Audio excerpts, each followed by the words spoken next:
Herkese merhaba arkadaşlar, kanalımıza hoş geldiniz. Afra Saraçoğlu yıllar sonra babasıyla buluştu. Başarılı oyuncu Afra Saraçoğlu uzun yıllar sonra babası Uğur Saraçoğlu ile barışık ilişkilerini yeniden kurdu. Babasıyla yıllar sonra bir araya gelmesi geçtiğimiz yıl magazin dünyasında geniş yankı uyandırmıştı. Uzun bir süre babasız büyüyen Afra Saraçoğlu eski kırgınlıkları geride bırakarak babasıyla buluştu.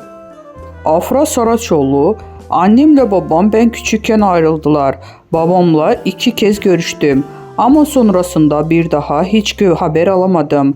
Artık onunla görüşemem. Çünkü üzerimde hiçbir emeği yok. Babasız büyümeyin en iyisini ben bilirim." Bu açıklamalardan sonra Saraçoğlu'nun babasıyla olan uzak ilişkisini gözler önüne sermişti. Ancak geçtiğimiz yıllarda Amerika ziyaretinde Afra Saraçoğlu babasıyla bir araya gelerek uzun bir aradan sonra sosyal medya üzerinden birlikte çektirdikleri fotoğrafı paylaştı. Bu barışma takipçileri tarafından olumlu bir şekilde karşılanmıştı.